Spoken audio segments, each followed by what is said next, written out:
Good evening, everyone, and welcome back to Empty Cloud Monastery. This evening, we're very happy to have with us our venerable guest, Bhante Kumara Kassapa from Labuno Rua Kanda Monastery. So we can invite Bhante Kusala to briefly introduce our guest, and also great gratitude to Bhante Kusala, who's kindly offered to provide translation for Bhante Kumara Kassapa.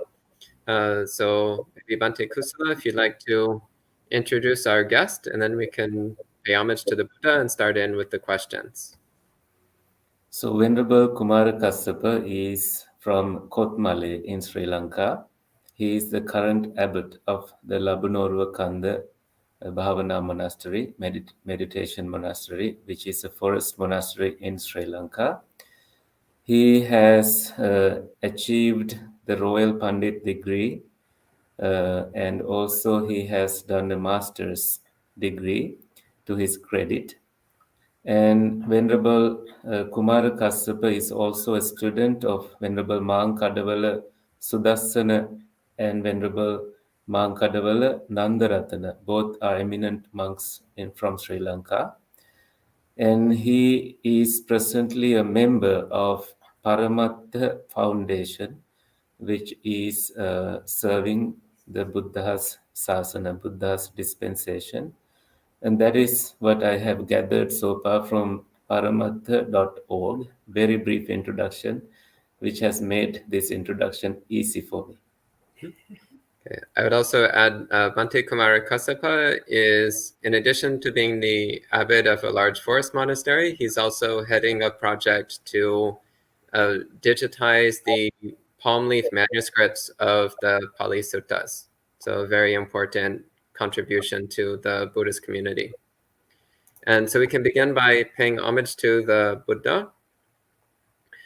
Namo tassa bhagavato arahato samma sambuddhassa.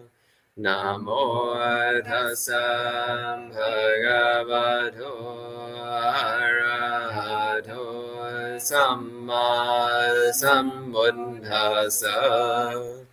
Namo tassa bhagavato arahato samma sambuddhassa. So this evening we have a series of questions which have been submitted to ask to Bhante. So we'll just start going down the list, and Bhante Kusala can translate them to help Bhante Kumara Kassapa understand the question and then translate the answer back into English for the audience. So the first question here says, is there a particular practice emphasized at Labuno Rua Kanda? If so, how did it come about? පළවෙනි ප්‍රශ්නය තමයි සවන්නහස ලබුනෝරුව කන්ද සම්ප්‍රදාය කියලා විශේෂ පුහුණුවක් හඳුන්වලා දීලා තියෙනවද? එහෙම තියෙනවා නම් ඒක කොහොමද සිද්ධ වුනේ කියලා අහනවා. සුබ සන්ධ්‍යාවක් සියලුම දෙනාට. Good evening everyone. ගෞරවනීය ස්වාමීන් වහන්සේලාගෙන් සම්පූර්ණ අවසර. Dear venerable monks and nuns, ශ්‍රද්ධා සම්පන්න පින්තුනි, faithful devotees, විශේෂයෙන්ම ලබුනෝරුව කන්ද ආරණ්‍ය සේනාසන සම්ප්‍රදාය කියලා වෙනම සම්ප්‍රදායක් ඇත්තේ නැහැ. Especially there is no particular specific tradition called Labunorua Kanda tradition or practice. තේරවාද සම්ප්‍රදාය තමයි අපි මූලික කරගන්නේ. එතකොට අපේ ත්‍රිපිටකය අට කතාවන් මූලික කරගෙන ධර්ම විනය අනුරූපීව ඒ අපේ භාවනා ක්‍රමවේදය අපි සිද්ධ කරනවා. So based on the Buddhist canon Tipitaka and also the commentaries, the Labunorua Kanda Meditation Center adheres to the Theravada teachings and follows the Dhamma and Vinaya, and thereby spreads the Dhamma accordingly, according to the Dhamma and Vinaya. එහිදී ප්‍රධාන වශයෙන් අපි ථේරවාද ත්‍රිපිටකය තුල පිහිටා සිටින්නට උත්සාහවත් වෙනවා. ඒ තුල භාවනා ප්‍රතිපදාව පිළිබඳව අවබෝධයක් ඇතිව ගමන් කිරීමට. So in that, we try to base in the Theravada Tipitaka and also establish our meditation practice based in the Pali Tipitaka. Okay, thank you, Bante. And further, there's a question. Can you describe in detail the meditation methods you use? සවන්හන්සේලා උගන්වන භාවිත කරන භාවනා ක්‍රම මොනවද කියලා විස්තර කරන්න පුළුවන්ද විස්තර වශයෙන් මම හිතනවා එක දීර්ඝ ලෙස අපිට සාකච්ඡා කරන්න තියෙන කරුණක් හැටියට I think that this has to be discussed in detail. මොකද භාවනාව කියනකොට ප්‍රධාන වශයෙන් බුදුරජාණන් වහන්සේ ලෝකේ පහළ වෙන්න පෙර ආතුව ඉඳලම විවිධ භාවනා ක්‍රම භාවනා සම්ප්‍රදායන් දකින්නට තිබුණා. When it comes to meditation methods, there has been meditation practices even before the Buddha appeared in the world. ඒ භාවනාවන් තුළින් ඉහළ තලයට පත් වන ධ්‍යානලාභී අෂ්ට සමාපත්තිලාභී තාපසවරු බුදුරජාණන් වහන්සේට කලින් ඉඳලම හිටියා. So through those meditation techniques, there has been ascetics who have achieved the 8 attainments, Ashta Samapattis, even before the time of the Buddha. එහෙනම් අපි ඉස්සෙල්ලාම තේරුම් අරගෙන ඉන්නට ඕනේ දෙයක් මේ බුද්ධ ශාසනය තුළ කතා කරන භාවනාව කුමන ඉලක්කයක් සඳහා තිබෙනවද කියන එක. Therefore, we need to discuss before everything that what is the goal of the kind of teachings that the Buddha teaches? What goal does it focus on?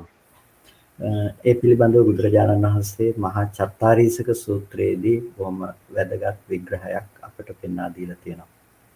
About the Buddha has given an important analysis in the Mahachattārisaka Sutta about this. සම්මා සමාධිය පිළිබඳව දේශනා කරනකොට తත්‍ර භික්ඛවේ සම්මාදිට්ඨි පුබ්බංගමා හෝති කියලා එහිදී සම්මාදිට්ඨිය පූර්වාංගම වෙන බව මුලින්ම දේශනා කරනවා. When the Buddha describes the Sammaditthi, the right view, Tatra Bhikkave Sammaditthi Pubbangama Honti is the statement of the Buddha, where it describes that the right view is the pioneer, forerunner in the Buddha's method of teaching and orienting people toward the goal. එනිසා අපි සම්මා දිට්ඨිය පිළිබඳව මූලිකවම අවබෝධයක් ලබා ගත යුතුයි අපේ භාවනාවට සමාධි ප්‍රතිලාභයට කලින්. Therefore, we need to have a proper understanding about Sammaditthi, right view, before we discuss about Samadhi, the stillness. ඒ සම්මා දිට්ඨිය පිළිබඳව අපි දැනගත්තාම අපේ භාවනාව ඉලක්ක කරන්නට පුළුවන් අපි යා යුතු නිවැරදි දිශාවට. When we have that understanding about right view, Sammaditthi, we can focus on our goal better. මොකද මේ ශාසනයේ වැදගත්ම දේ තමයි ඒ සම්මා දිට්ඨිය මුල් කරගෙන ආර්ය අෂ්ටාංගික මාර්ගයේහි අනිත් අංග 7 පෙළ ගැස්වීම. The most important thing about this sasana, this dispensation, this teachings of the Buddha is that all the other limbs, factors of the Eightfold Path start from the right view. එතකොට අපි සම්මා දිට්ඨිය කියලා කතා කරනකොට අපි චතුරාර්ය සත්‍ය ධර්මයේ පිළිබඳව තමයි ඒ පිළිබඳව තියෙන නුවණ තමයි හඳුනාගන්නේ. There, when we talk about the right view, we emphasize on the knowledge on the Four Noble Truths. ප්‍රධාන වශයෙන්ම මහා චත්තාරීසක සූත්‍රයේදී මේ සම්මා දිට්ඨිය කොටස් දෙකකට බුදුරජාණන් වහන්සේ බෙදා දක්වනවා. Most importantly, in Chattarisaka Sutta, the Buddha explains the right view in two aspects. ලෞකික සම්මාදිට්ඨිය සහ ලෝකෝත්තර සම්මාදිට්ඨිය වශයෙන් ඒ සම්මාදිට්ඨිය කොටස් දෙකයි. Mundane right view and supramundane right view, those two aspects. එතකොට යම්කිසි ලෞකික සම්මාදිට්ඨියක් තියෙනවා නම් ඒ කියන්නේ ලෝකයේ තුල කර්මයේ කර්මඵලයේ අදහන අතිබික්කවේ සම්මාදිට්ඨි සාස්වා පුඤ්ඤ භාගිය උපදි වේපක්ඛා.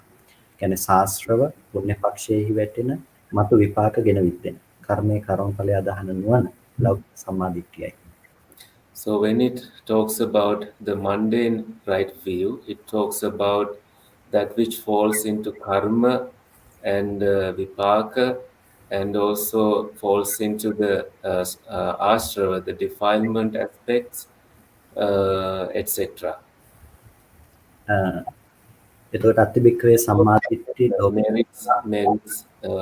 merits included in it. එතකොට අතිබික්කවේ සම්මාදිට්ඨි ලෝකුත්තරා මග්ගංග පරි අනාසවා අරියා අනාසවා ලෝකුත්තරා මග්ගංග පරියාපන්න කියලා බුදුරජාණන් වහන්සේ පැහැදිලි කරනවා. සම්මාදිට්ඨියක් තියෙනවා ආර්ය අනාශ්‍රව වුණ ලෝකෝත්තර වූ මාර්ගාංග අන්ති වෙන. ඒ සම්මාදිට්ඨිය ලෝකෝත්තර සම්මාදිට්ඨිය හැටියට හඳුනා ගන්නවා. The supramundane right view is that which leads to noble states, and that awakens ourselves into noble aspects, and that is about eradicating defilements, anasava, and that is the supramundane right view. අපිට භාවනාවට බුදුදහම තුළ අපි කතා කරන භාවනාවට පෙර ආතුව තියෙන්නට ඕන ප්‍රධානම දේ තමයි ඒ ලෝකෝත්තර සම්මාදිට්ඨිය පිළිබඳව මූලිකම දැනුවත් වීමක්. When it comes to the right view that is emphasized in Buddhism, we need to have this understanding about the supramundane right view. එතනදී ඒ ලෝකෝත්තර සම්මාදිට්ඨිය කියලා කියන්නේ දුක්ඛේ ඥානං, දුක්ඛ සමුදය ඥානං, දුක්ඛ නිරෝධේ ඥානං, දුක්ඛ නිරෝධගාමිනී ප්‍රතිපදාය ඥානං කියන මේ චතුරාර්ය සත්‍ය පිළිබඳව තිබෙන නුවණ.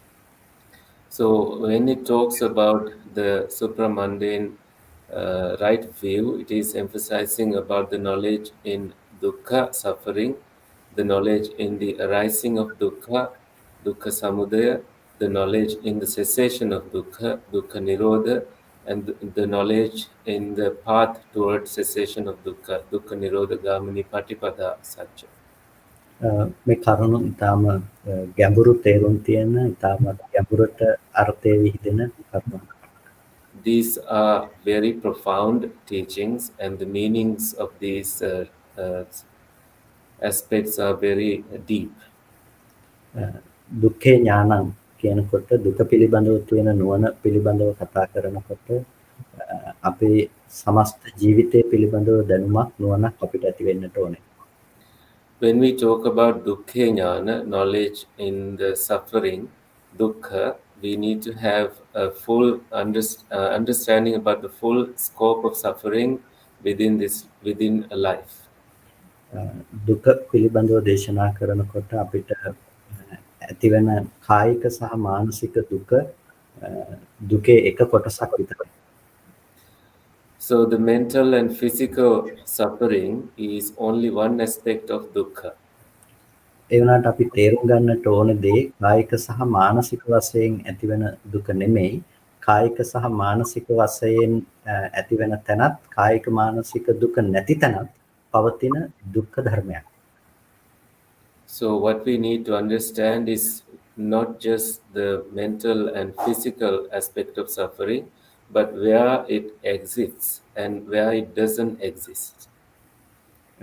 ඒ පිළිබඳව අපිට පැහැදිලි කරනවා පීලනට්ඨ දුක්ඛ ලක්ෂණය කියලා. It has been explained as Pilanatta dukkha characteristic.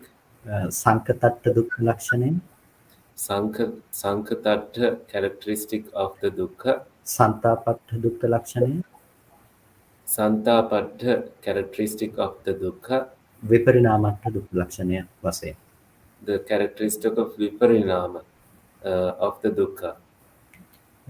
පීලනට්ඨ කියලා කියන්නේ යම්කිසි ධර්මයක හට ගන්න බව සහ වැය වෙන බව තියෙනවා නම් මේ හට ගැනීම සහ වැයවීම කියන ලක්ෂණය නිසා විද්‍යමාන වන දෙයක්. So, what appears to be Pilanatta is that which is about arising and ceasing, and the suffering that arises because of that. එතකොට යම්කිසි ධර්මයක් හේතු නිසා සකස් වෙනවා නම් හේතු නැතිවීමෙන් ඒ ධර්මය වැයවීමටපත් වෙනවා, නිරෝධයටපත් වෙනවා. That which arises based on causes will disappear when these causes disappears. මේ පීලනාර්ථයේ දුක්ඛ ලක්ෂණය අපි අපේ ජීවිතයට දාලා බලන්නට ඕනේ. We can apply this Pilanatta characteristic of the dukkha into our own life. අපි ජීවත් වෙනවා කියලා සිද්ධ කරන්නේ ඇහෙන් රූප දකිනවා, කනෙන් ශබ්ද අහනවා, නාසයෙන් ගන්ධ සුවඳ, දිවෙන් රස, කයෙන් ස්පර්ශ වෙනවා මේ ආයතන පරිහරණය කිරීම. What we do by living is seeing forms through the eyes and hearing sounds from the ears and smelling fragrances through the nose and experiencing these faculties. That is what we do by living. මෙන්න මේ තැන තියෙන යථාර්ථය, මේ තැන තියෙන හේතු නිසා සකස් වෙන ලක්ෂණය පිළිබඳව අපි තේරුම් ගන්නට ඕනේ. We need to understand the reality of this place, the causes and conditions, what is produced based on causes and conditions here. ඇහැට රූපයක් පෙනෙනවා කියන තැන ඇහැ කියන එක හේතු නිසා සකස් වෙන ධර්මයක්, රූපය කියන දේත් හේතු නිසා සකස් වෙන ධර්මයක්. So when we take seeing, for example, the eye is caused by causes and conditions, and also the form is caused by causes and conditions. ඒ වගේම ඒ හේතු නැතිවීම තුළ ඒ දේවල් නැති වෙලා යනවා. When the causes disappear, what is the product also disappears. ඒ පිළිබඳව බුදුරජාණන් වහන්සේ පෙන්නනවා අහුත්වා සම්භූතං හුත්වා න භවිස්සති. පෙර නොතිබී හට ගන්නවා, ඉතුරු නැතුව නිරෝධයටපත් වෙනවා.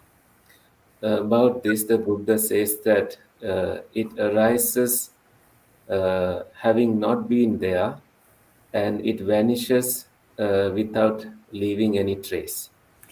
ඇහැට පේන රූපය පෙර නොතිබී හටගෙන ඉතුරු නැතුව නැති වෙන ධර්මයක්. So what we see through the eye, the forms, is that which arises without having it being there, and also it vanishes without leaving any trace. අපි රූප යමක් දකිනවා කියන තැනකදී කරුණු තුනක එකතුවක් සිද්ධ වෙනවා. When it comes to seeing something, it's a combination of three factors. ඇස, රූපය සහ චක්කු විඥාන නැතිනම් සිත. The eye, the form, and the eye consciousness. මේ තුන් දෙනාගේ එකතුව වෙන තැනට අපි කියනවා පෙනීමක් සිද්ධ වෙන තැන කියලා. The combination, the meeting of these three is called the place where we experience seeing.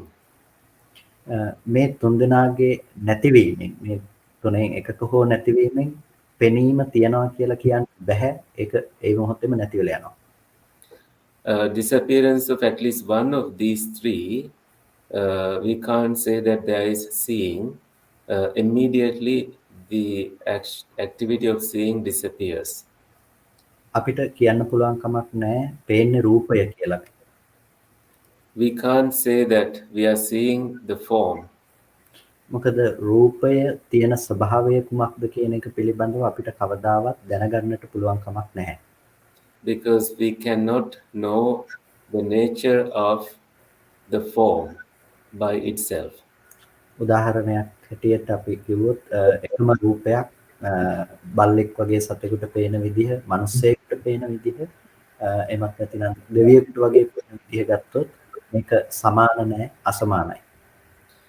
So, for example, a form is different from how a dog sees it, and from how a human being sees it, and how a divine being cognizes it.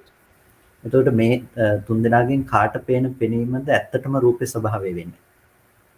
So, which one is the truest form based on these three experiences? අපිට කියන්න බෑ මේ තුන්දෙනාගෙන් කාටවත් හරි පෙනීම පේනවා කියලා. එතකොට අපි රූපය විදිහට දැකලා තියෙන්නේ ඒ කෙනාගේ ඇහි ප්‍රසාද මට්ටමට අනුව තමයි රූපය කියන එක දැනගෙන තියෙන්නේ. We can't say that one of these is true. They have seen what they can see based on their level of their ability of cognizing something in their eyes.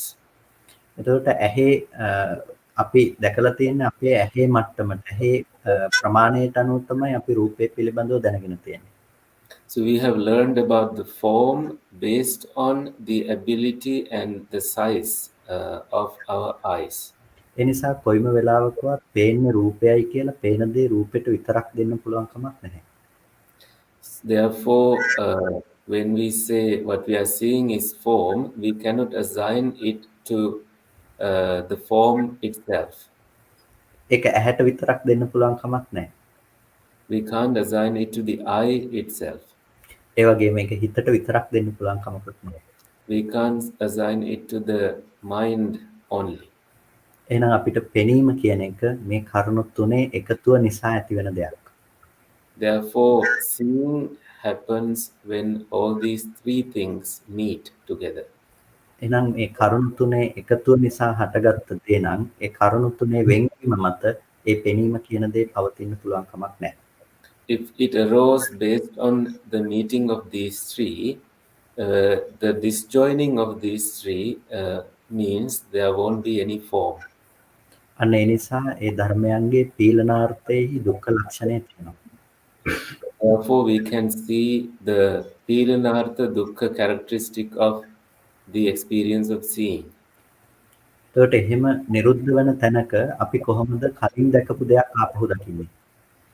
In such a place where things perish, cease to exist, how can we see the characteristic of dukkha? අපිට කවදාවත් කලින් දැකපු දෙයක් ආපහු නැවත දකින්න පුළුවන් කමක් නැහැ. We can never see something that we saw before. අපි අලුතෙන්ම රූපයක් දකින්න දෙයි සිද්ධ වෙන්නේ. What happens is that we are seeing a form fresh, a new form. අපි අලුතෙන්ම රූපයක් දකින්න තැනක අපි මනසෙන් අපි දැනගත්ත රූප සංඥාවක් ඇසුරු කරනවා. When we see a new form, we are associating a perception of a form that is created by the mind. ඒ විදිහට තමයි අපිට ලෝකෙ එක දිගට ජීවත් වෙන තමන්ව හෝ අනුන්ව බහැර අම්මා ආදී අය අපිට ලෝකෙ හම්බෙන්නේ. So we meet our mother or different individuals in the world in that way. එතකොට මේ දේවල් හැම වෙලාවකදීම පවතින ධර්ම එකක් වෙනකොට සංකල්පමය වශයෙන් ජීවත් වෙන තැන තවත් එකක්. So the way the Dhamma acts is one way, and how we exist in the world is different. ඒ නිසා අපි තේරුම් ගන්නට ඕන දේ තමයි හිතේ දැනගන්න දේ දැනගැනීම මාත්‍රයක් විදිහටත් අපි දකින දේ දැකීම මාත්‍රයක් විදිහටත් වෙන වෙන වශයෙන් තේරුම් ගන්නට ඕන. So we need to distinguish what we conceptualize in the mind and what we experience in our sensual world are two different things. අපි මේකේ ඇත්ත නොදන්න නිසා අපි හැම වෙලාවකදීම තියෙන දේ දකිනවා කියලා එළියට අපේ හිතේ නිමිත්ත බාහිර රූපයන් තුළ දකිනවා. So because we don't see this, we see that it is us who are seeing in the outside objects that we experience in the world.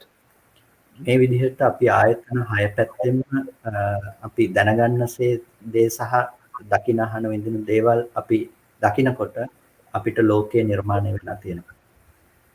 Based on the 6 sense doors, this way what we see and what we hear are created based on the 6 sense experiences.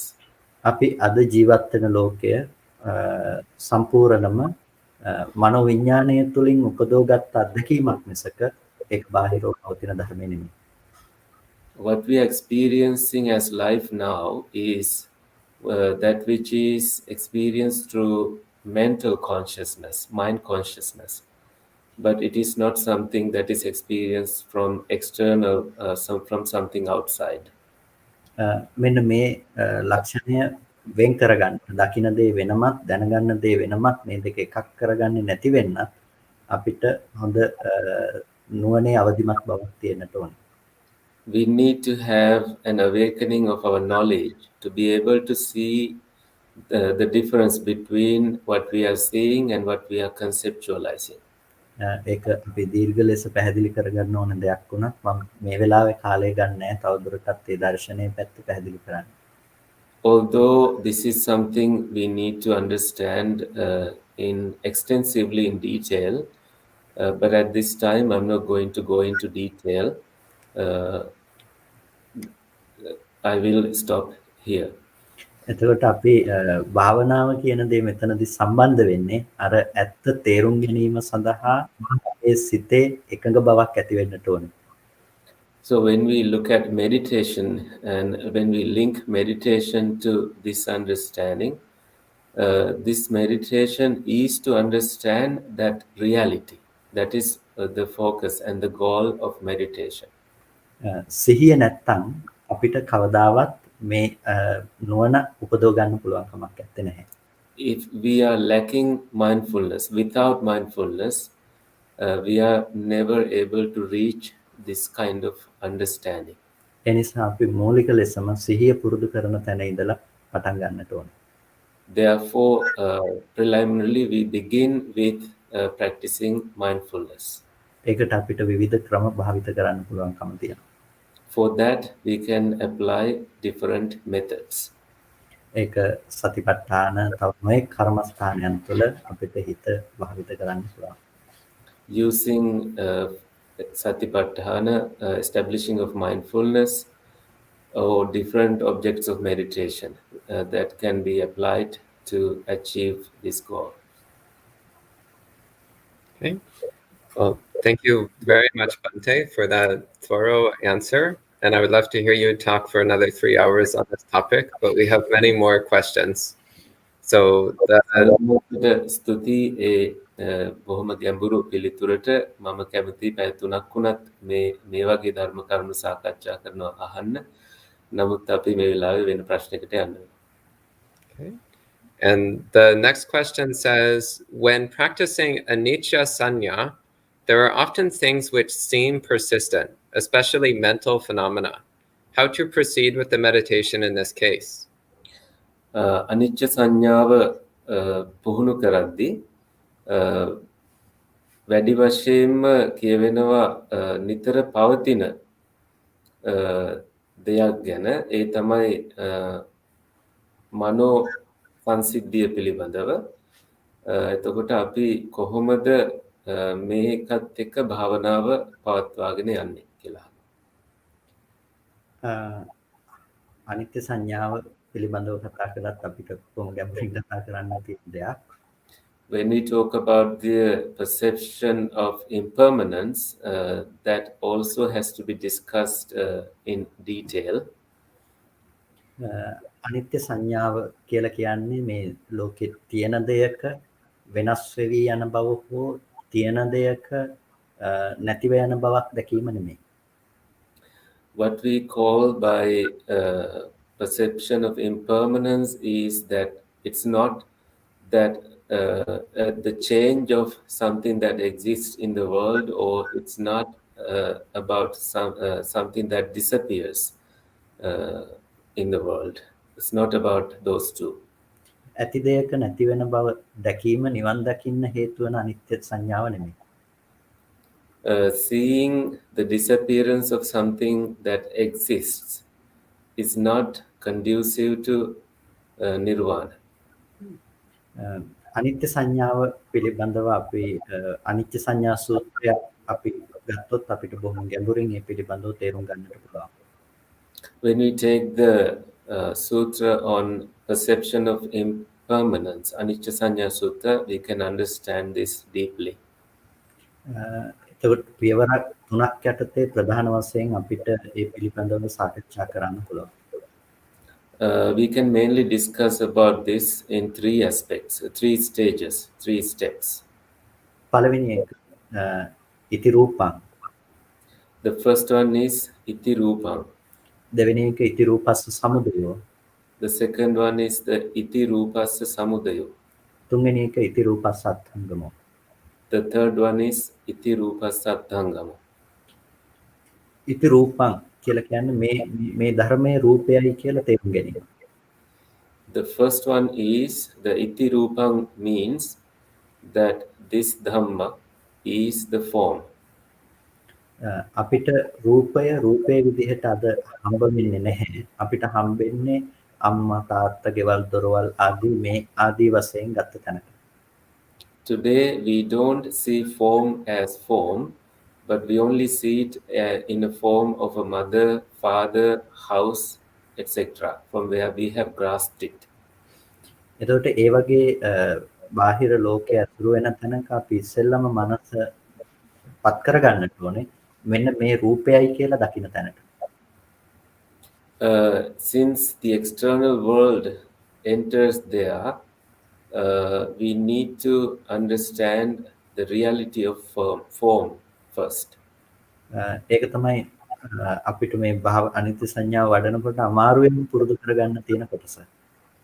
That is the most difficult part when we practice the perception of impermanence.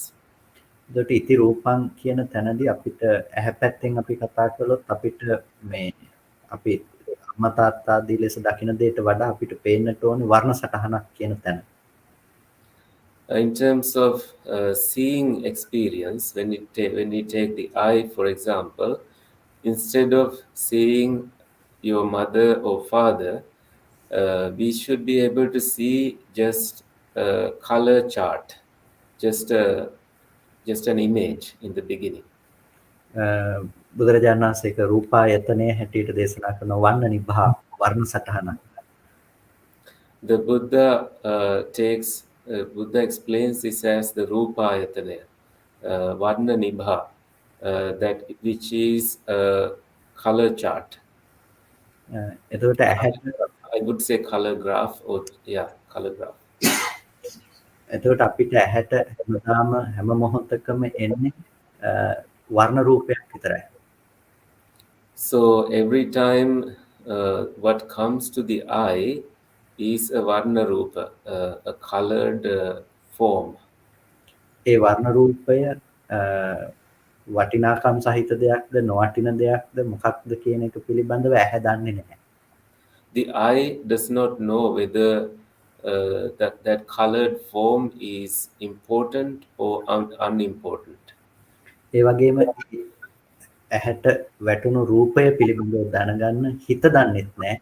ඒක මොකක්ද කියන එක පිළිබඳව. Also, the mind also does not know anything about the form that falls in the eye. චක්කු විඥාණයෙන් දැනගන්නේ රූපය පිළිබඳව ඒ වර්ණය සහ හැඩය පමණයි. What is cognized by the eye consciousness is the shape of the form and the color of it. ඊට පස්සේ තමයි අපි මනසින් අපේ දැනුම ඔස්සේ ගිහිල්ලා අපි අම්මා තාත්තා ආදී ලෙස ඒ දේ පිළිබඳව දැනගැනීමක් ඇති කරගන්නේ. It's only after that using our mind we are able to know whether it is about the mother or father, etc. ඒ නිසා තමයි අනිත්‍ය දකින්නකොට අපි දකින්නට ඕනේ අර අම්මා තාත්තා ආදී ලෙස දකින්න තැන නෙමෙයි ඇහැට එන වර්ණ සටහන වර්ණ රූපය පිළිබඳව. Therefore, when we look at the impermanence, instead of seeing the mother or father, we should be able to see that colored chart, the primitive stage of it in the eye. එතකොට අපිට ඇහැට පේන්නේ වර්ණ රූපයක් කියන දේ ඉස්සෙල්ලාම තේරුම් ගත්ත කෙනෙකුට තමයි දෙවෙනි අදියරට යන්න පුළුවන්කම තියෙන්නේ. When only someone has understood that what is seen through the eye is just a colored chart, only that person can go to the second stage. උදාහරණයක් හැටියට අපි අම්මව පේනවා කියලා අපි හිතන තැනක අපිට වර්ණ සටහනක් විතරයි ඇහැට එන්නේ කියලා දැනගත්තොත් ඒක ඒ ස්වභාවය තමයි ලෝකයේ අනිත් හැම තැනකටම පොදු ස්වභාවය. It's a seeing that which is seen by you, instead of seeing a mother there, that it is only a colored chart. You can apply that understanding to every seeing that you experience in the world. එතකොට ඒ වර්ණ රූපය මුල් කරගත්තාම අපිට පුළුවන් දෙවෙනි අතුරට ගිහිල්ලා ඉති රූපස්ස සමුදයෝ කියන එක පිළිබඳව විමසා බලන්නට. Once you have understood the colored chart, then we can go to the second stage, which is about iti rupassa samudayo.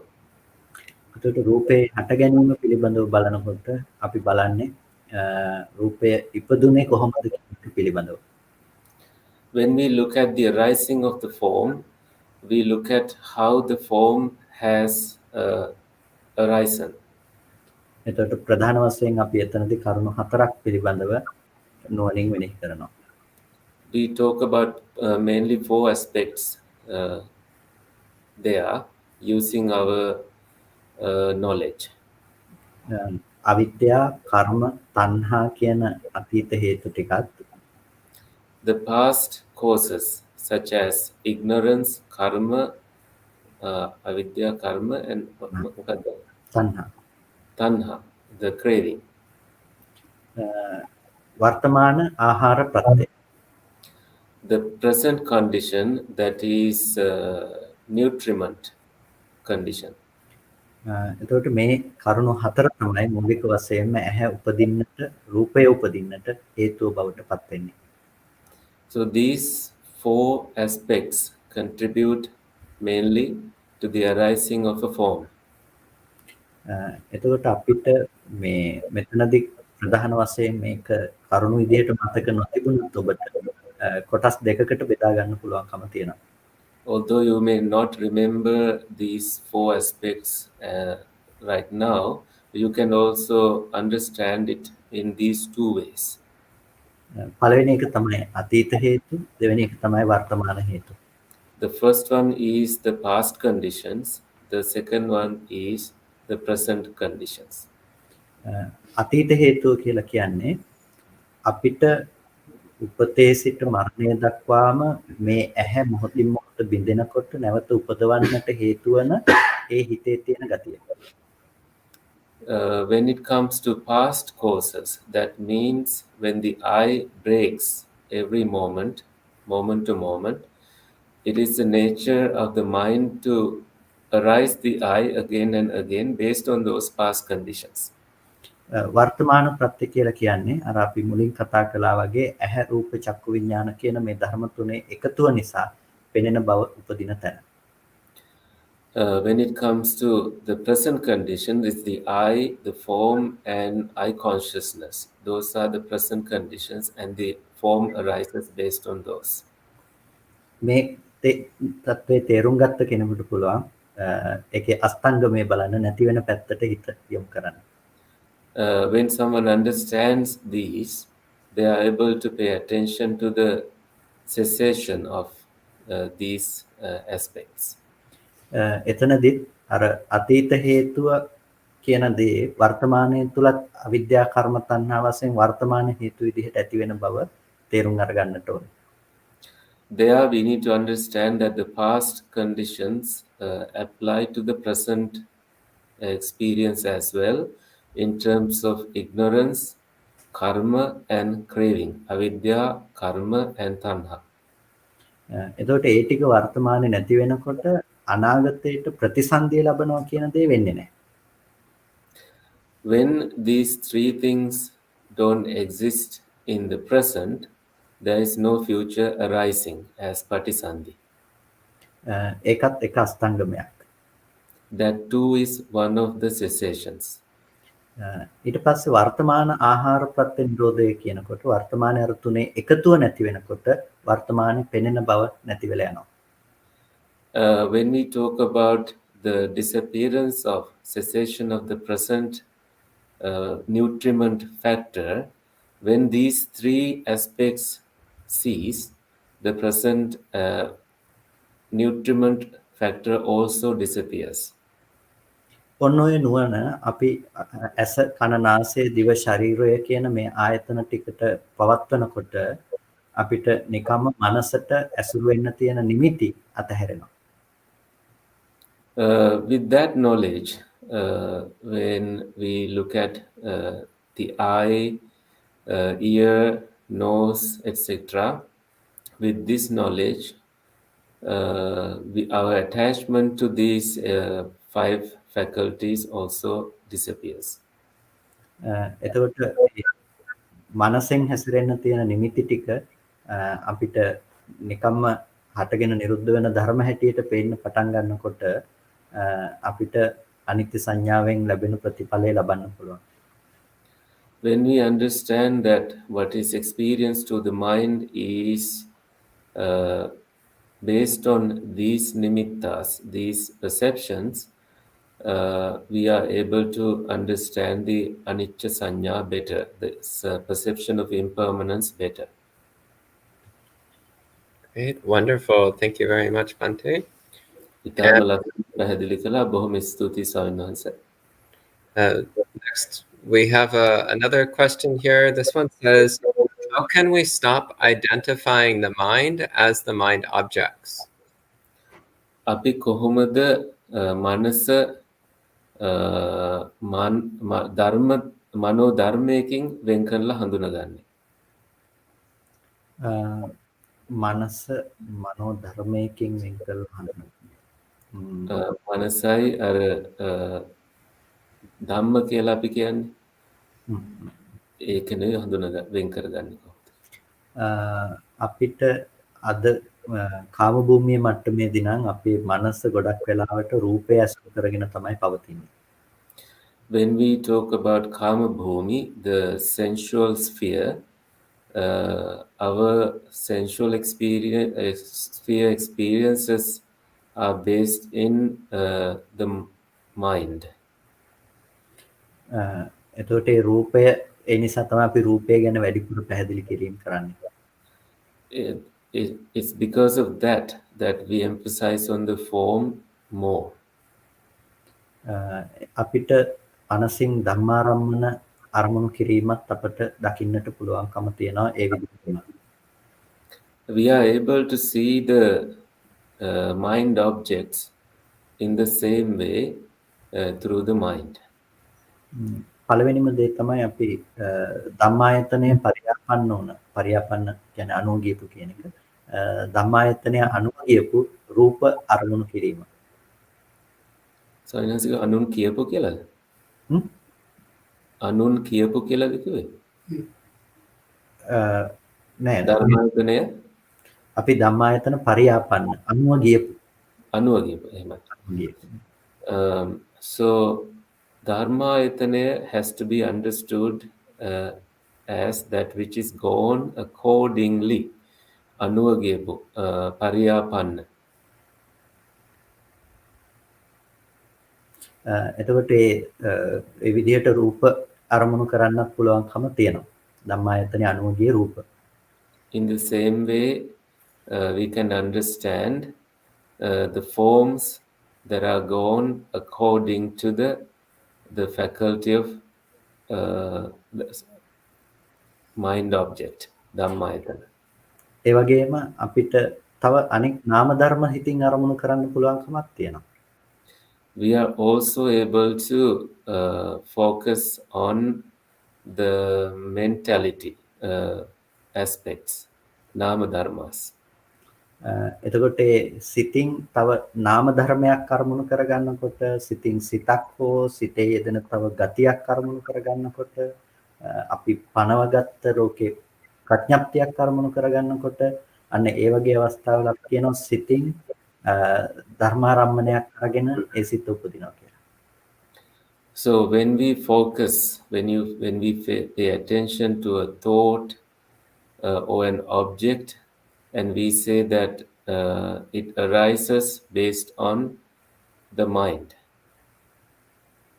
එතකොට මේ විදිහට අපිට ඒක වෙන් කර ගැනීමේදී ප්‍රධාන වශයෙන්ම අපි තේරුම් ගන්නට පුළුවන් දැන් වර්තමානයේ ආයතන ඉදිරිපිට නැති අරමුණක් අපි හිතින් අරමුණු කරනකොට අපි ධම්මායතනය අනුව ගියපු දෙයක් අරමුණු කරනවා.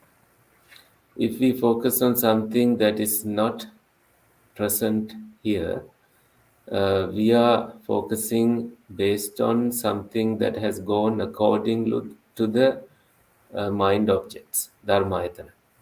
ඒ වගේම සිතින් රූප විදියට विद्यमान නොවන රූප විදියට නොපෙනෙන සිතේ නාම ලක්ෂණයක් හරි රූප විදියට නොපෙනෙන අනිකුත් ධර්මයක් අරමුණු කරගෙන සිතක් හෝ අසුරු කර ගන්නවා නම් අන්න ඒ බඳු වෙලාවකටත් අපිට තේරුම් ගන්න පුළුවන් මේ මනස සහ ධම්මායතනයේ පැවැත්ම කියන එක. If we see something that is not a form, that has not gone according to the mind, there too we can understand the difference between mind and mind objects. Okay. Great. Thank you, Bante. Do you have a follow-up? Okay. And there's another question here referring to a passage from the suttas. This one says, what does the Buddha mean by the mind is inherently luminous? Pabasarang idang chittang. බුදුරජාණන් වහන්සේ මනස ප්‍රභාස්වරයි කියන එකෙන් අදහස් කරන්නේ කුමක්ද? පබස්සර මිදං චිත්තං කියන එකෙන් අදහස් කරන්නේ කුමක්ද? බුදුරජාණන් වහන්සේ දේශනා කරනවා පබස්සර මිදං වික්කවේ චිත්තං තංචකෝ ආගන්තුකේහි උපක්ඛිලේසේහි උපක්ඛිලිට්ඨං. මේ හිත ස්වභාවයෙන් ප්‍රභාස්වරයි ඒක ආගන්තුක ධර්මයන්ගෙන් තමයි කෙලසීමට ලක් වෙන්නේ කියලා. So the Buddha teaches that this mind is luminous by default, and it is only spoiled, or I would say it's stained based on the visiting defilements. එතකොට එතනදී අපි ආයතනයක් ඇති වෙන වෙලාවෙදී කියන්නේ අපි ඇහැට රූපයක් ගැටිලා චක්කු විඥානය උපදිනකොට ඊට පස්සේ මනෝ ධාතු සිත උපදිනවා මනෝ විඥාන ධාතු සිත උපදිනවා ඒ කියන්නේ රූපේ පිළිබඳව අපි දකිනවා දැනගන්නවා කියන මේ දෙක උපදිනවා මේ අවස්ථාවල හිතේ කෙලෙස් ඇත්තේ නැහැ. In the primitive stage where we experience a seeing, we don't have defilements. එතකොට අපිට මේ මුල් අවස්ථාවේ හිතේ ඒ චක්කු විඥාන හිතෙත් ඊට පස්සේ උපදින සිත්වල මනෝ ධාතු මනෝ විඥාන ධාතු කියන සිත්වලත් කිසිම කෙලෙසයක් උපදින්නේ නැති වෙනකොට ඊට පස්සේ උපදින සිත් වලින් තමයි අපි කෙලෙස් වශයෙන් මේ ධර්ම ටික ඇසුරු කරන්නේ. So when we don't experience any defilements in mano dhatu and mano vijnana, only in those experiences that comes after that we have defilements. ප්‍රධාන වශයෙන්ම මෙතන කොටස් දෙකකට අපිට බෙදන්න පුළුවන්කම තියෙනවා. We can categorize this into two aspects. පළවෙනි එක තමයි විපාක සම්තතිය. The first one is vipaka santati. දෙවෙනි එක කර්ම සම්තතිය.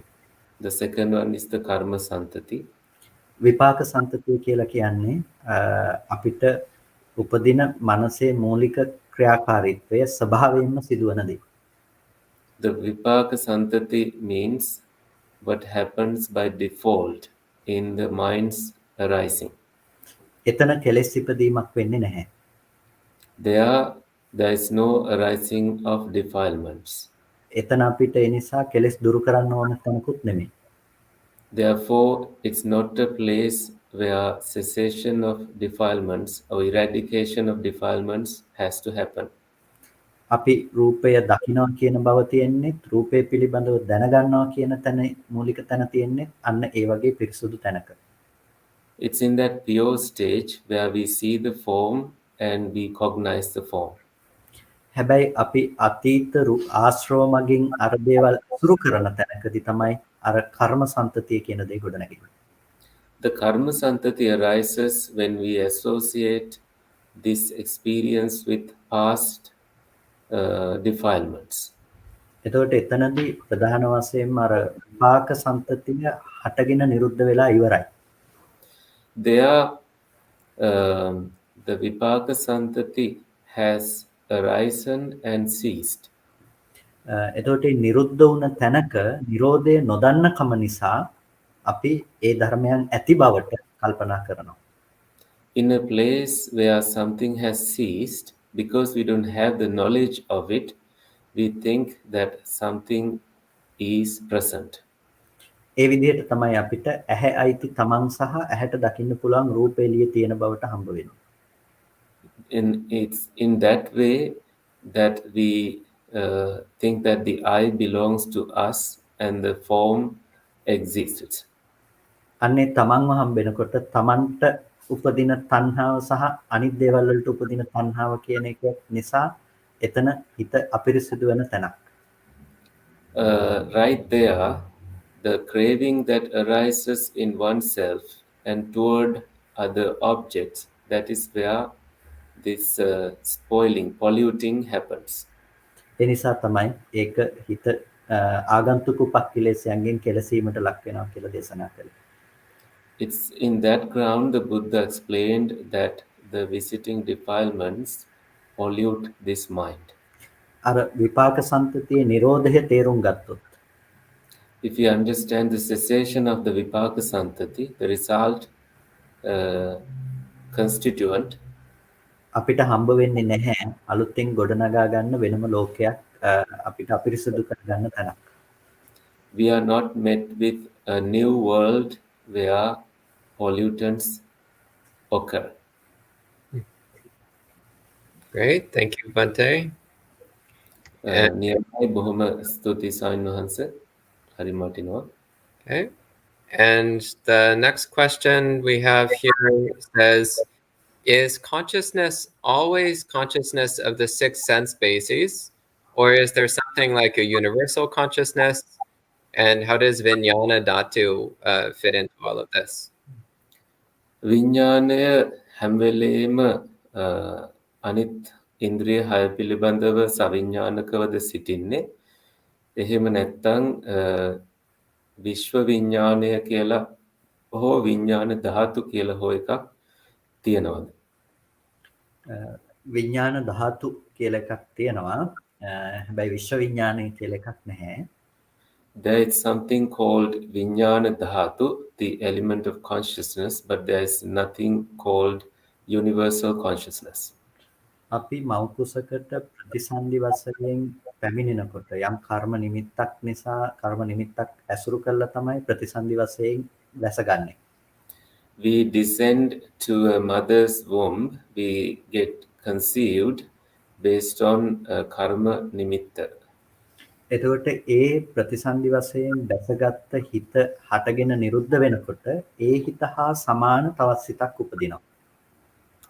When the consciousness has the rebirth consciousness has arisen and disappears, a similar consciousness, a mind is created. ඒ විදිහටම ඒ හිත හටගෙන නැති වෙනකොට තව සිතක් ආදී ලෙස උපතේහි සිට මරණය දක්වාම ඒ සිත හටගනිමින් නිරුද්ධ වෙනවා ආය නැවත හට ගන්නවා නිරුද්ධ වෙනවා කියන මේ ක්‍රියාවලිය සිද්ධ වෙනවා. In the same way, the mind from birth to death arises and ceases. ඒක උපදිනකොටම තීරණය වෙලා ඉවරයි. එතන ඒ රූපේ ඇසුරු කරගෙන සිත කීවතාවක් ඒ විදිහට උපදිනවද කියන එක. It has been predetermined by birth, and how many times that it will arise also is been predetermined. උදාහරණයක් හැටියට දුන්නකට ඊතලයක් දාලා අපි ඊතලේ පසුපසට අදින ප්‍රමාණයට තීරණය වෙනවා අදින මොහොතේ තීරණය වෙනවා ඊතලේ ගිහලා වැටෙන දුර. So, for example, when we pull an arrow using a bow, and in that moment of pulling, it is determined how far it goes and falls. ඒ වගේ උපදිනකොටම අපි යම් අවස්ථාවක මරණයටපත් වෙනවා නම් ඒ දක්වාම මේ රූපය අසුරු කරගෙන සිත් පහළ වෙනවා කියන එක තීරණය වෙලා ඉවරයි. In the same way, by birth, how far, what our lifespan is predetermined based on how many thoughts, thought cons- conscious moments will arise. ඒකෙන් හිතන්න එපා ඒක විතරයි එකම හේතුව කියලා. අපිට මැරෙනකම්ම මේක තියනවා කියන එක හැම වෙලාවකම සිද්ධ වෙනවා කියලා හිතන්න එපා. So please don't misunderstand that this happens until that this lasts until death. අපි ඊතලයක් විදිනකොට ඕනේ නම් මේ ඊතලේ මග තියෙන ගහකට හරි මොකකට හරි වැදිලා මේක නතර වෙන්න පුළුවන්.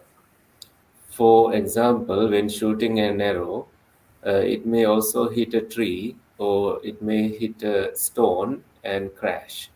ඒ වගේ අවුරුදු 100ක් ජීවත් වෙන්න කර්මාවශය තියෙන කෙනෙක් ඕනේ නම් සුනාමියක් ඇවිල්ලා හරි මොකක් හරි ස්වභාවික පොදුරක් නිසා නැති වෙන්නත් පුළුවන්.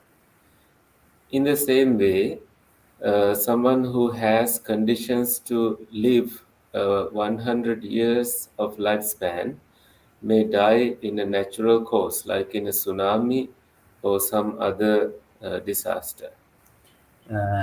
එතකොට හැබැයි ජීවත් වෙනකන් එයාට අර මොහොතින් මොහොත හටගෙන බිඳෙන ඒ ප්‍රසාද රූප උපදවන ශක්තිය ඇති කරන්නේ අර ප්‍රතිසන්දිගත හිත හා සමාන සිතින්. So whenever his death happens, until that moment, it is based on the rebirth consciousness, pratisandhi chitta, that his mind moments are created in the form of the rebirth consciousness, ඒක form, තමයි shape of the rebirth consciousness.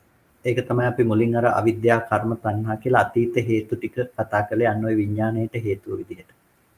So it is owing to these that we discuss the past conditions, the ignorance, avidya, karma, and consciousness as past conditions to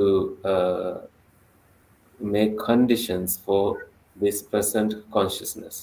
එතකොට ඒ විඥානයේ ස්පර්ශායතන 6ම ඉපදුවා කියලා කියන්නේ ස්පර්ශායතන 6ට ගැටෙන ඕනම දෙයක් දැනගන්න ඊළඟට ලෑස්ති කියන.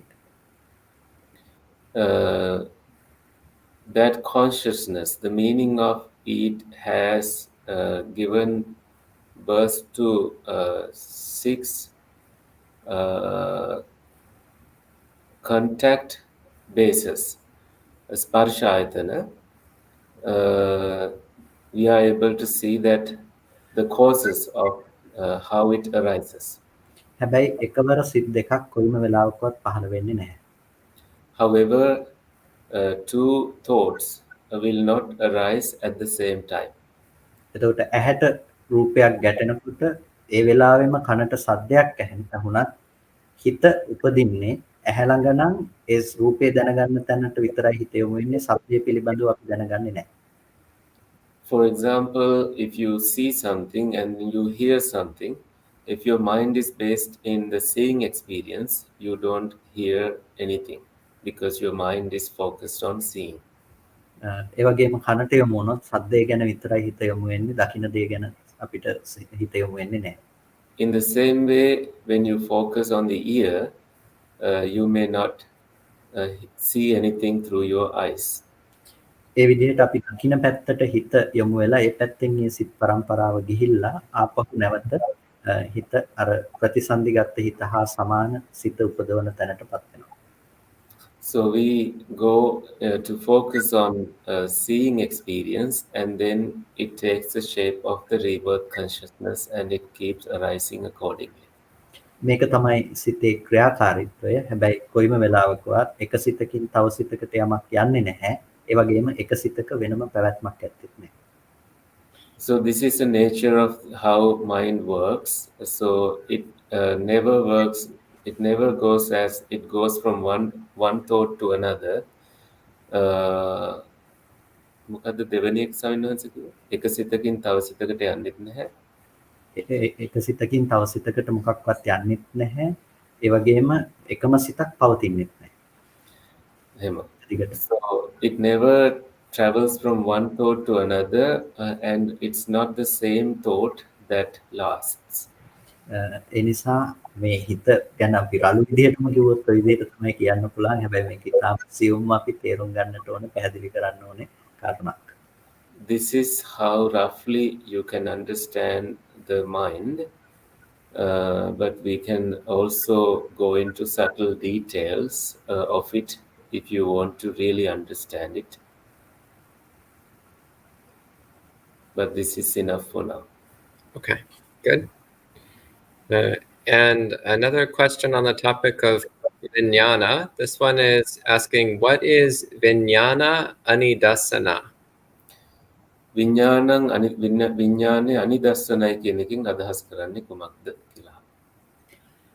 විඥානය අනිදස්සනයි කියන එක බුදුරජාණන් වහන්සේ සුත්ත නිපාතයේදී දේශනා කරන්නේ විඥානය හැම වෙලාවකදීම අපි ආයතනයක නිමිත්තක් ඇසුරු කරගෙන සනිදර්ශන බවට යන්නේකේ නිරෝධය කියන එක. So when the Buddha talks about viññāna anidassana in Sutta Nipata, he is talking about that the mind, the consciousness that arises based on something that can be based on a representation, and the opposite of it is anidassana.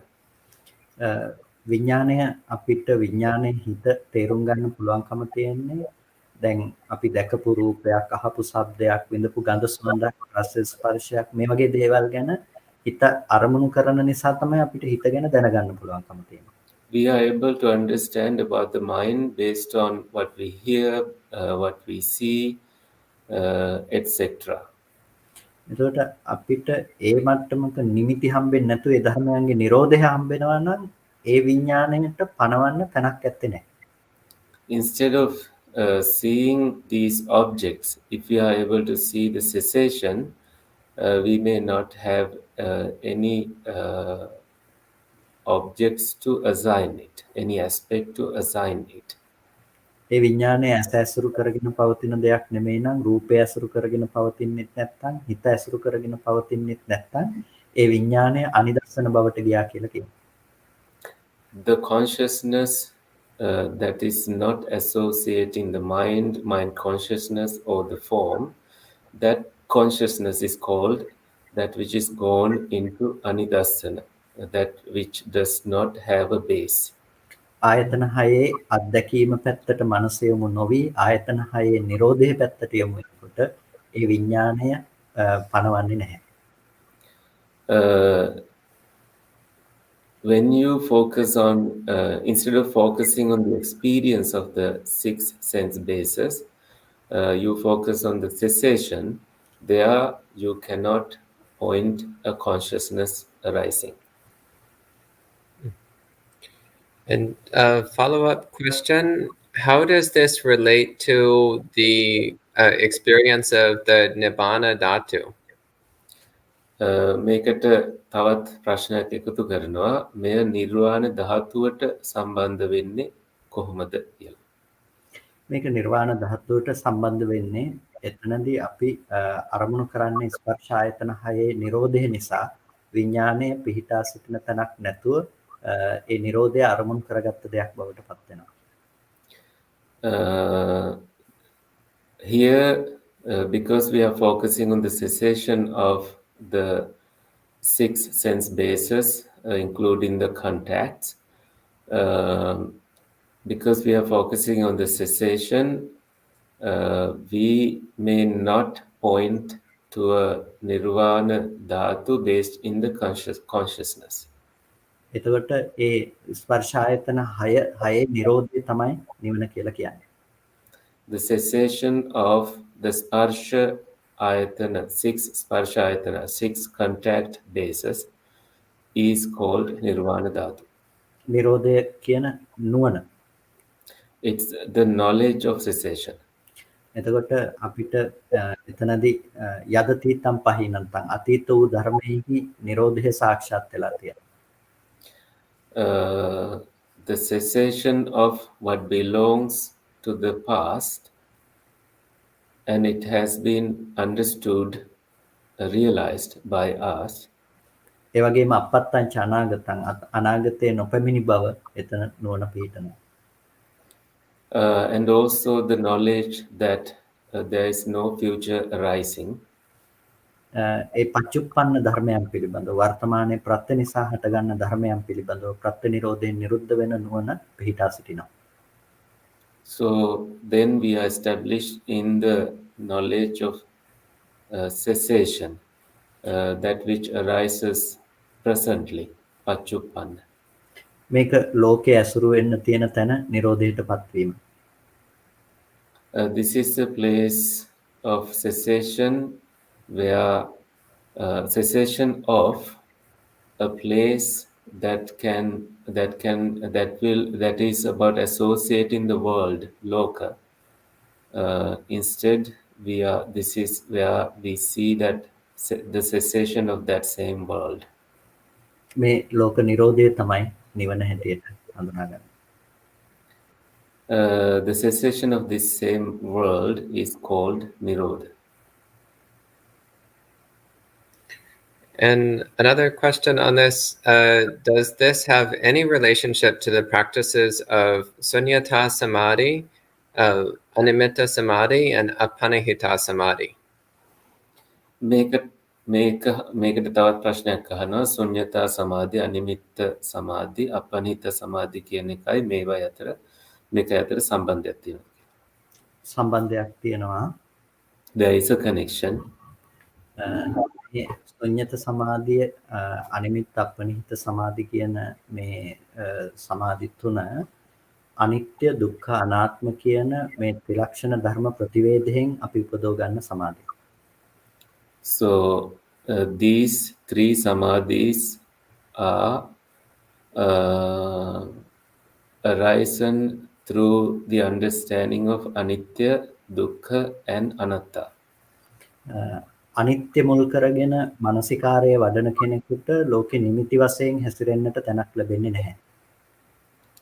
To someone who is associating impermanence, there is no ground for him to have a rising of objects in the world. එතකොට අනිත්‍ය දර්ශනය තුළ අනිමිත්ත සමාධිය ලබන්නට පුළුවන්කම තියෙනවා. Because of that, in the anitya philosophy, in the understanding of impermanence, we are able to experience signless samadhi, animitta samadhi. ඒ වගේම දුක්ඛ ලක්ෂණ ටික ප්‍රකට වෙනකොට අපිට ලෝකයේහි ප්‍රාර්ථනා උපදින්නේ ප්‍රාර්ථනා සංඛ්‍යාත දේ පවතින්නේ නැහැ. When the characteristics of suffering become evident to us, prarthana, the wish making, does not have any ground. දුක්ඛ ලක්ෂණය හැම සංඛාරයේ දුක්ඛ ලක්ෂණය ප්‍රකට කරගත්ත කෙනෙකුට ඒ සංස්කාර ධර්මයන් පිළිබඳව එයාට බලාපොරොත්තුවක් නැහැ මෙබඳු ආකාරයේ ලැබීමක් ලැබේවා කියලා. එයාට ඒ බඳු ආකාරයේ සංස්කාරයන්ගේ ප්‍රාර්ථනාව දුර වෙනවා. When he is able to see the nature of formations as they are, the wish for them to last this way or that way disappears. There is no wishing. එතකොට අපිට ඒ තුලින් දුක්ඛ ලක්ෂණය ප්‍රතිවේද කිරීම තුළ අපිට පුළුවන්කම තිබෙනවා අපනිහිත සමාධිය ලබන්නට. When the characteristic of suffering is evident to us, we are able to experience appanihita samadhi. ඒ වගේම අනාත්ම ලක්ෂණය ප්‍රකට කර ගැනීම තුළ ලෝක පුද්ගල සංඥා වශයෙන් පවතින්නට තැනක් නැති බව තේරුම් ගැනීමෙන් අපිට ශුන්්‍යත චේතෝ විමුක්තිය නැතිනම් ශුන්්‍යත සමාධිය ලබන්නට පුළුවන්කම තිබෙනවා. We are able to experience sunyata samadhi when anatma, the non-personal characteristic is evident to us. නිස්සත්ත්ව නිජීවෝ ශුන්‍යෝ නිස්සත්ත්ව භාවයකින් පුද්ගල භවකින් තොර ශුන්‍යතාවය. It is sunyata, an emptiness, devoid of a person. ඒක දෙයකින් හිස් බවක් නෙමෙයි. හේතු නිසා හටගෙන හේතු නැති වෙනකොට නැතිවෙන ධර්ම ටික සත්පුද්ගල භාවයෙන් හිස් කියන අර්ථය. It's not the disappearance or empty of a thing, it is empty of a being. සත්පුද්ගල භාවයෙන් අපි කතා කරන තැන තියෙන හිස් බව කියන එක. It is empty of a being or an individual in the way of the conventional talking. ඒ විදිහට මේ කරුණු අර අනිත්‍ය දුක්ඛ අනාත්ම කියන ත්‍රිලක්ෂණය තුළ ශුන්්‍යත අනිමිත්ත අපනිහිත සමාධීන් ලබන්නට පුළුවන්කම තිබෙනවා. ඒ සමාධි තුන විමුක්ති මුඛ නැතිනම් විමුක්ති ద్వාර හැටියට හඳුන්වනවා. So sunyata animitta apanihita samadhis can be experienced this way, and they are focusing on vimukti, the liberation. Okay, great. Thank you, Bante. And now we have a question on a different topic. This one says, how would you define yoniso manasikara, and how would you define its application in practice? යෝනිසෝ මනසිකාරය ස්වාමීන් වහන්සේ විස්තර කරන්නේ කොහොමද? ඒ වගේම එය පුහුණුවට අදාළ කරගන්නේ කොහොමද කියලා අහනවා.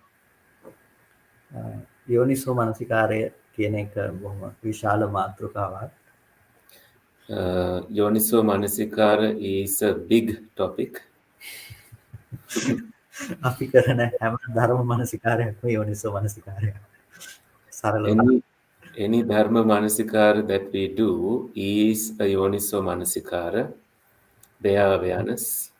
එතකොට යෝනිසෝ මනසිකාරයේ සහ ධම්මානුධම්ම ප්‍රතිපත්තිය කියනකොට සෝතාපට්ටි අංග පිළිබඳව කතා කිරීමේදී මේ දර්ශනය මූලික කරගෙන පවත්වන මනසිකාරය සහ ඒ ප්‍රතිපත්තියෙහි යෙදීම අපිට ප්‍රධාන වශයෙන් ඉලක්ක කරන්න පුළුවන්. When we talk about the aspects of a stream winner, Sotapatti Anga, elements of a stream winner, we can combine Yoniso Manasikara, awareness, and Dhammanu Asana,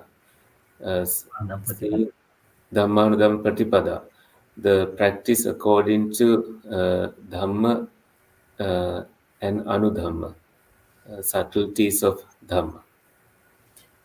එතකොට අපිට යෝනිසෝ මනසිකාරයේ තේරුම් ගන්න ඕනේ අපි අදාළ සන්දර්භයට සාපේක්ෂව ඒ අවස්ථාවේ අපි කරන මනසිකාරයට සාපේක්ෂව.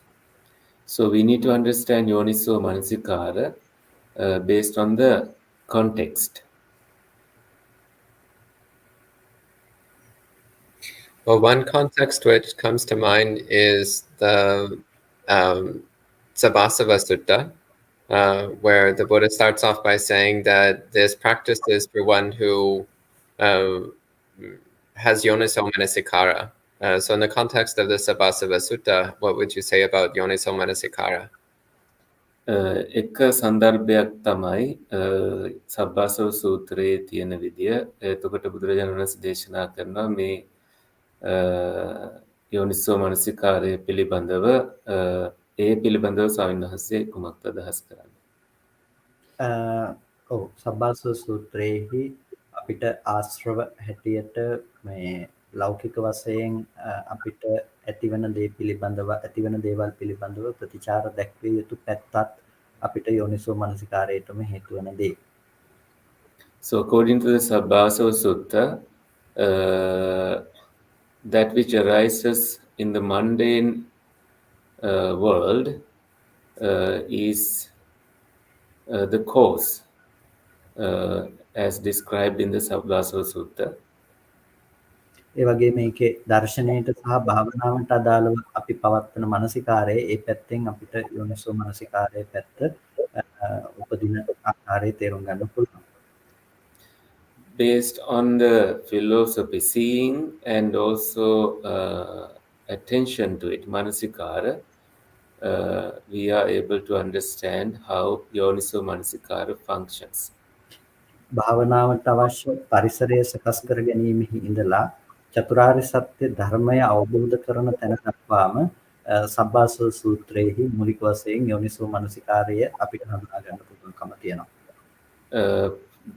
From creating preliminary conditions for meditation until the attainment of nirvana, the Sabbasava Sutra explains about applying Yoniso Manasikara, bare awareness.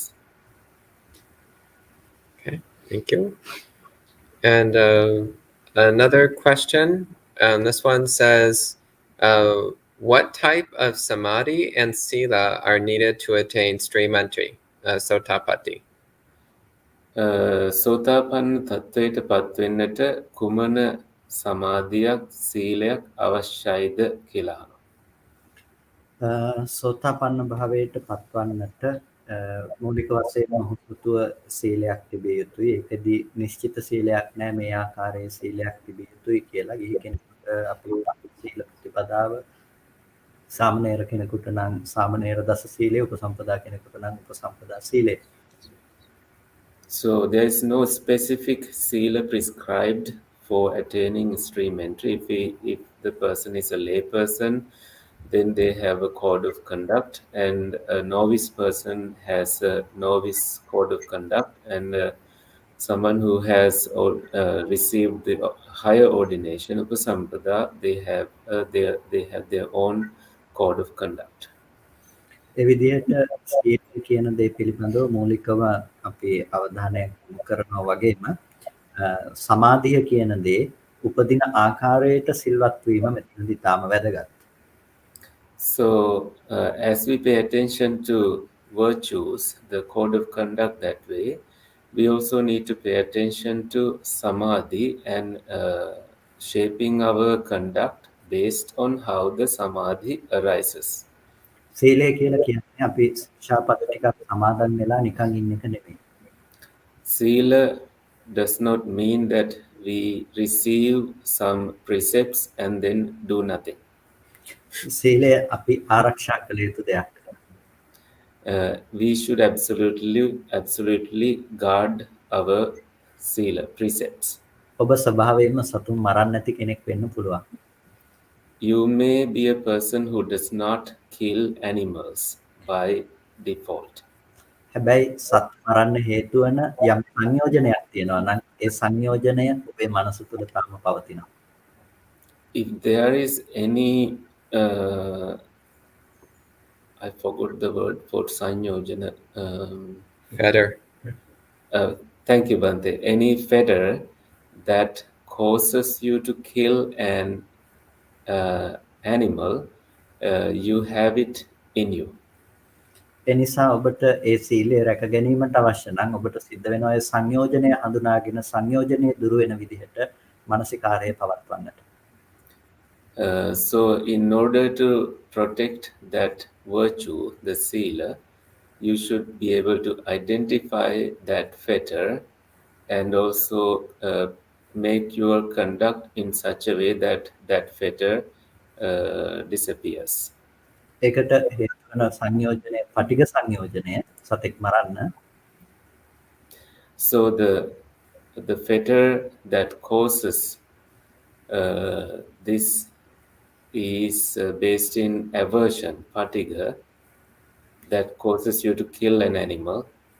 එතකොට ඒ පටිඝ සංයෝජනය දුරු කර ගැනීම සඳහා මෛත්‍රී භාවනාව සිදු කිරීමෙහි ඉඳලා විදර්ශනා භාවනාව සිදු කිරීම දක්වාම ඒ සීලය පරිපූර්ණ කිරීම සඳහා ගන්න වෑයමක් හැටියට දකින්න පුළුවන්. So for you to purify your sila, your conduct, starting from metta bhavana, loving friendliness, to the practicing of insight, all of these are included. එතකොට ඒ පවත්වන මානසිකාරය තුළම සිත සමාධිමත් වීම નિરાයාසයෙන්ම සිද්ධ වෙන දෙයක්. So in that attention, in that manasikara that you maintain, the conditions to arising of samadhi also happens. එබඳු ආකාරයේ සීලයකුත් එබඳු ආකාරයේ සමාධියකුත් දිනු කරන කෙනෙකුට නිරන්තරයෙන්ම සිහියෙන් සහ වීරයෙන් එයාට පුළුවන්කම තියෙනවා සෝතාපට්ටි බලයට පත්වන්නට. To someone who is keeping that kind of conduct and insight, they are able to attain stream entry, Sotapanna.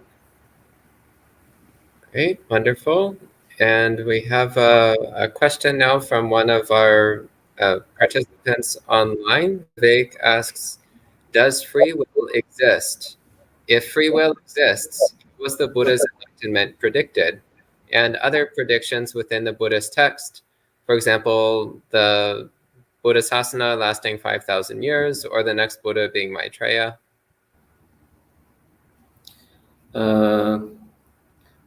මෙතන අහන්නේ මට මේක සිංහලට පරිවර්තනය කරන්න ගියම ටිකක් අමාරුයි වැටෙනවා මේ free will කියන එක තියනවද කියලා අහනවා.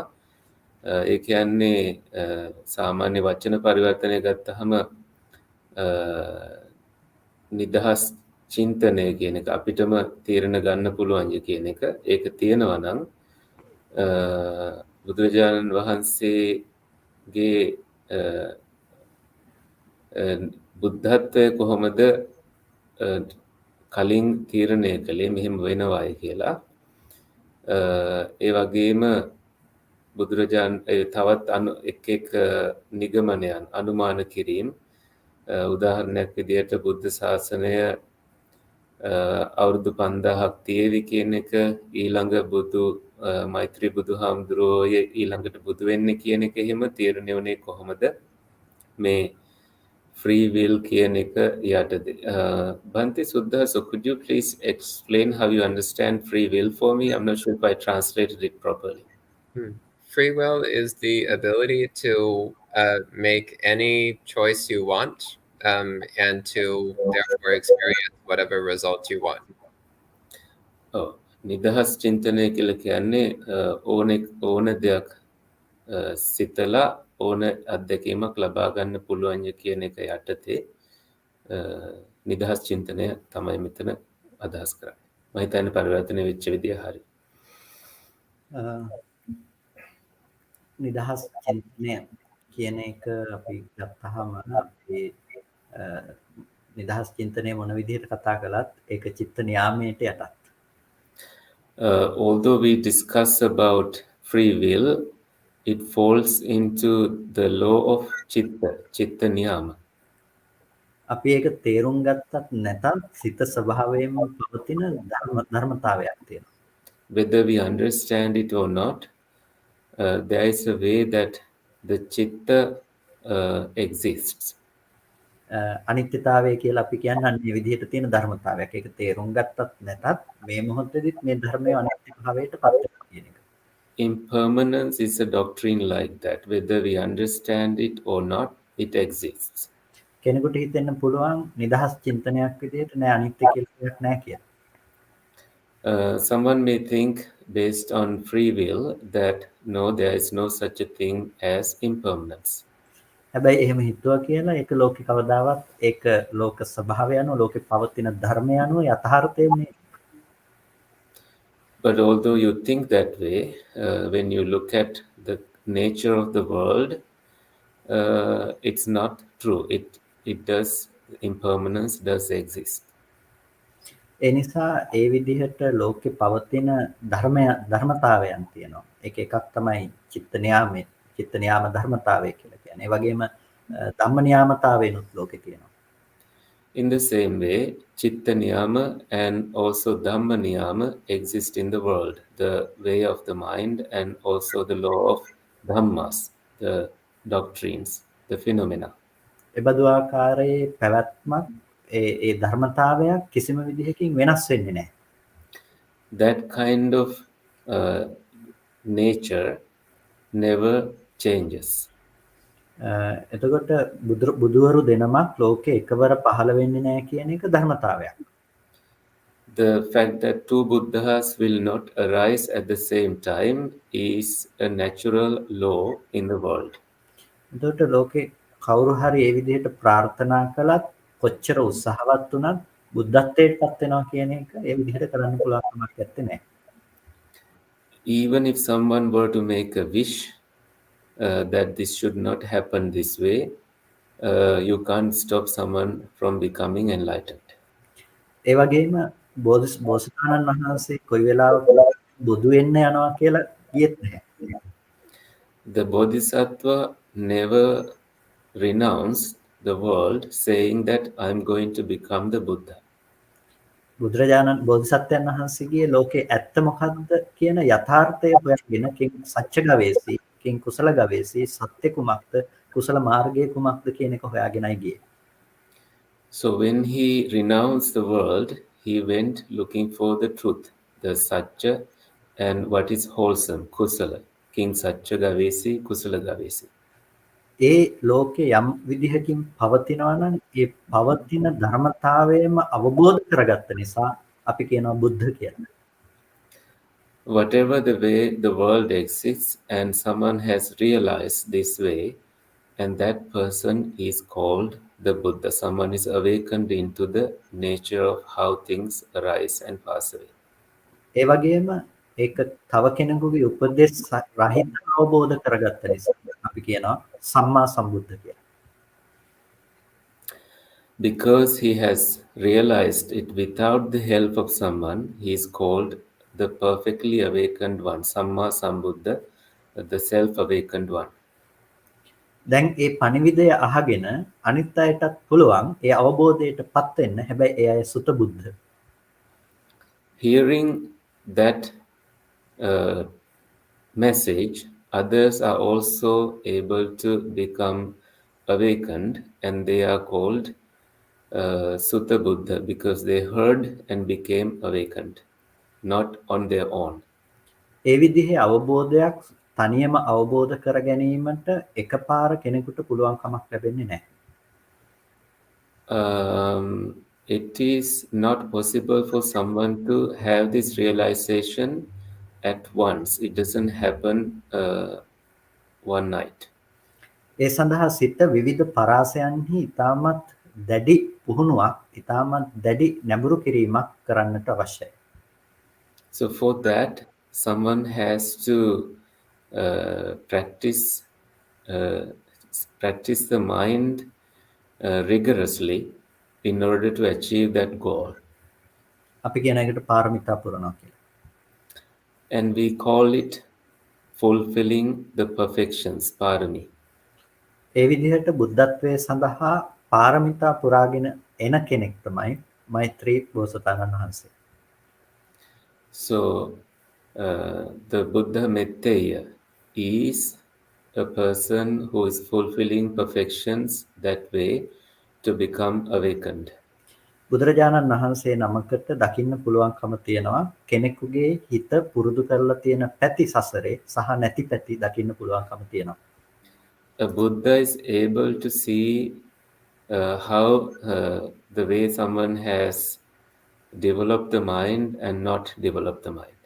ඒ නිසාම මෛත්‍රී බුදුරජාණන් වහන්සේ බෝධිසත්වයන් වහන්සේ හිත පුරුදු කරපු ආකාරය දැකලා අනාගතයට බුදු වෙන බව දේශනා කළා.